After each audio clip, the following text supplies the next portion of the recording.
Kasih karunia dari Allah Bapa, kasih Kristus serta persekutuan Roh Kudus menyertai saudara sekalian. Shalom, selamat pagi. Apa kabar hari ini? Baik-baik ya. Bagaimana dengan persiapan untuk makan bersama nanti dari sembelihan yang sudah dilakukan? Sudah dioles-oleskan darahnya di daun pintu? Oke, ada perasaan apa ketika Bapak Ibu dan saudara melakukan sembelihan itu? Ya, saya berharap getaran kita mengingat bahwa darah Kristus telah membebaskan keluarga kita masing-masing dari belenggu maut, dari ancaman bahaya, ancaman virus corona karena darah Kristus. Pengalaman yang sama yang pernah dirasakan oleh umat Tuhan zaman Israel pada waktu zaman Musa, pada waktu mereka hendak dituntun keluar dari Mesir menuju Kanaan, itu mereka lakukan dengan Paskah, dengan melakukan sembelihan, sehingga Paskah artinya lewat. Nah, hari ini kita merayakan Paskah, hari kebangkitan Tuhan, kemenangan Tuhan. Apakah sudah berkumpul semua keluarga? Bagaimana perasaannya, ceria, senang? Mari kita akan rayakan itu menjadi kekuatan kita. Bacaan hari ini tentang Paskah diambil dari Injil Matius pasal 28 ayat 1 sampai 10 yang mengisahkan tentang kebangkitan Tuhan. Di mana pada waktu itu perempuan-perempuan yaitu Maria Magdalena dan Maria yang lain itu pergi ke kubur untuk menengok kubur Yesus pada waktu fajar menyingsing setelah hari Sabat lewat. Maka disaksikan dalam Injil Matius terjadilah gempa yang hebat, sebab seorang malaikat Tuhan turun dari langit dan datang ke batu itu dan menggulingkannya lalu duduk di atasnya. Wajah malaikat itu bagikan kilat dan pakaiannya putih bagikan salju. Penjaga-penjaga kemudian ketakutan dan menjadi seperti orang-orang mati. Tetapi malaikat itu berkata pada perempuan-perempuan itu, ingat ya, kepada perempuan-perempuan, bukan kepada penjaga, jangan kamu takut, sebab aku tahu kamu mencari Yesus yang disalibkan itu. Ia tidak ada di sini, sebab ia telah bangkit, sama seperti yang telah dikatakannya. Mari lihat tempat ia berbaring. Dan kemudian mereka disuruh untuk pergi memberitakan pada para murid yang lain bahwa Yesus telah bangkit dari antara orang mati, dan Yesus mendahuluinya ke Galilea, dan mereka di sana nanti akan ketemu. Nah, perkataan jangan takut ini diberitakan kepada perempuan-perempuan itu tadi, yaitu Maria dan Maria Magdalena dan Maria yang lain, bukan kepada penjaga-penjaga yang juga ketakutan. Nah, kenapa pertanyaannya? Kok tidak diberikan pada semua? Karena yang percaya akan kebangkitan Tuhan itu perempuan-perempuan Maria Magdalena dan Maria yang lain. Jadi para penjaga itu tidak percaya, mereka menolak. Maka berita kebangkitan tidak ada gunanya bagi mereka. Jadi kebangkitan ini bermakna, berguna, berdaya bagi yang percaya. Nah, kalau nggak percaya diberitakan untuk apa maknanya? Maka kemudian mereka segera pergi dari kubur itu dengan perasaan yang takut dan dengan sukacita yang besar, dan berlari cepat-cepat untuk memberitahukan kepada murid-murid Yesus. Nah, mari bayangkan kondisi yang terjadi kepada para murid termasuk para perempuan ini. Jadi sejak Yesus disalib sampai dikuburkan, itu perasaannya mencekam, penuh ketakutan. Sehingga kan sebagian para murid kan bersembunyi, tidak mau menampakkan mukanya di depan umum karena takut dengan orang Yahudi. Jadi saya menghayati, merasakan juga barangkali seperti sekarang ini situasinya ya. kita mau keluar takut, kita setiap hari mengikuti berita corona, bahkan semakin mencekam rasanya ya melihat semakin hari kasusnya bertambah. Hari ini sudah 2000 lebih ya di Indonesia, hampir 2500, mungkin mendekati 3000 dan terus bertambah. Itu suatu berita yang membuat kita mencekam, bahkan melihat TV, di-share video, di-share macam-macam, itu mungkin malah semakin membuat kita kemudian ketakutan tersendiri. Apalagi ada berita terakhir sudah melakukan PSBB ya, pembatasan sosial berskala besar di Jakarta. Jadi orang hanya boleh berkumpul 5 orang. Wah, ini bagaimana nih kalau kita kumpul-kumpul, nanti dianggap kita ini pengkhianat pemerintah, tidak taat pemerintah. Ya ini semakin membebani kita memang.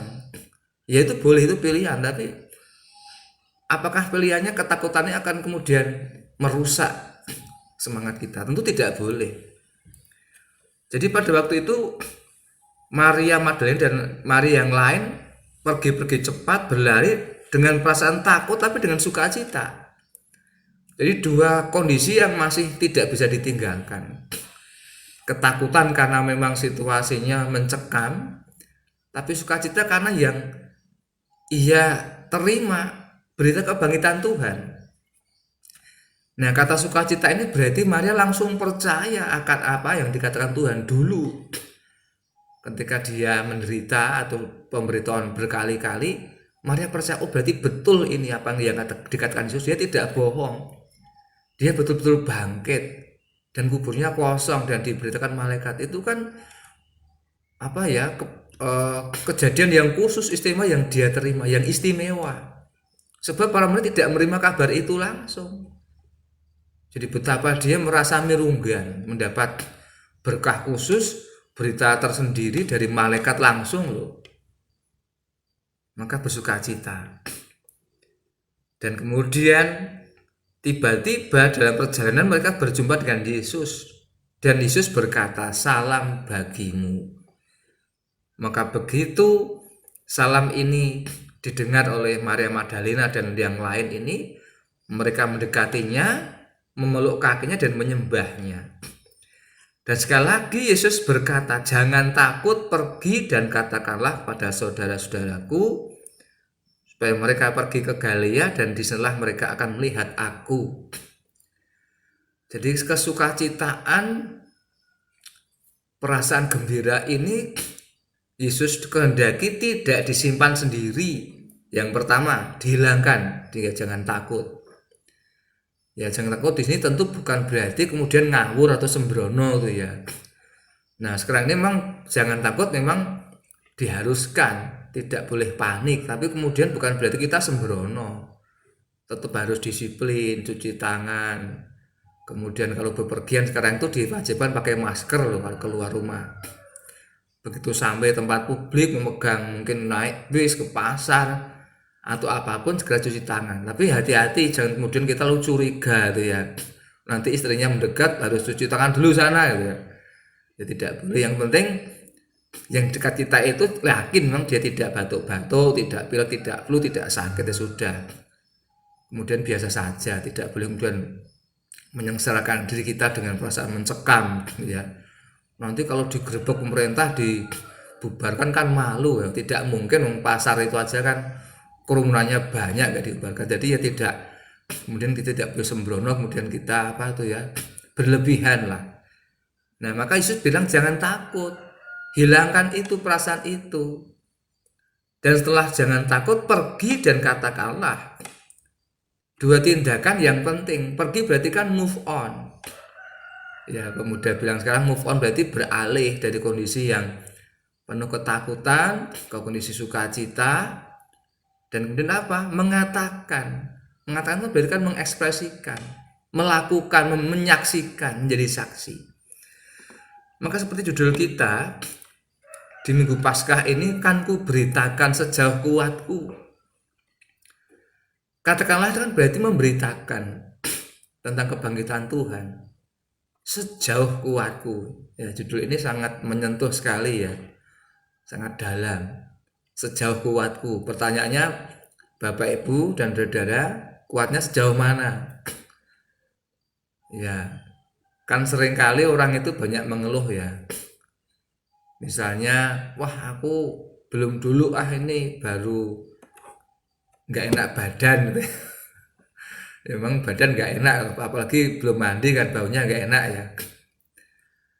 Nah tapi walaupun nggak enak badan, apakah tidak bisa apa-apa? Pasti bisa apa-apa kan, paling nggak bercerita, pegang HP atau apapun ya. Jadi kan ku beritahukan sejauh kuatku berarti sejauh kita punya kesempatan apapun yang kita punya. Padahal hidup ini kan luas sekali ya, waktu, kemampuan, pikiran, perkataan, perbuatan. Artinya sejauh kita diberi umur oleh Tuhan, diberi hidup. Ya masuk kita mau hidupnya saja nggak memberitakannya kan tidak fair. Sebab Tuhan sudah bangkit untuk kita. Masuk kita tidak bangkit masih terpuruk, tidak boleh ini. Maka mari saya mengundang Bapak Ibu yang masih belum move on, saudara yang masih belum move on, masih ketakutan, masih traumatik dengan pengalaman masa lalu, mari kita pergi dan beritakan sejauh kuatku tentang karya Yesus. Lebih baik bukan melalui orang lain, tapi karya Yesus dalam hidupmu apa? Pengalaman menarik dalam hidupmu apa bersama Tuhan? Waktu itu memang perempuan-perempuan ini bukan perempuan-perempuan yang kuat, tapi mereka menunjukkan apa yang mesti dilakukan. Sementara yang lain bersembunyi, sementara yang lain ketakutan. Walaupun itu belum bilang dia beranikan untuk bertindak, maka bertindak dulu. Jadi hari ini kalau kita masih menikmati hari yang diberikan Tuhan, dalam kondisi masih kuat, kondisi masih sehat, berumur, berkeluarga, punya pekerjaan, mari kita syukuri menjadi alat memberitakan kebangkitan Tuhan. Banyak orang di luar kita yang tidak sebaik nasib kita, termasuk barangkali yang selama ini kita mungkin mengalami sakit penyakit, kegalauan, ketakutan, kegentaran. Ya bagaimanapun mari kita move on. Semua tentu diizinkan Tuhan untuk membentuk kita. Seperti masa corona ini, tentu Tuhan mengizinkan terjadi sehingga dunia menjadi lebih tertata. Ya katanya atmosfer itu susunan ozonnya lebih baik. Kemudian kutub utara menjadi lebih stabil. Ya udara lebih baik sebab kemudian kan kendaraan dikurangi kan. Banyak orang kemudian berubah menjadi saleh, berubah menjadi banyak mencari Tuhan, menyebut Tuhan. Ini saya kira yang penting dan kemudian diingatkan akan pengorbanan yang besar terhadap kita lewat kebangkitan Tuhan Yesus. Maka mari kan ku beritakan Tuhan sejauh kuat. Tuhan kiranya berkati kita. Amin.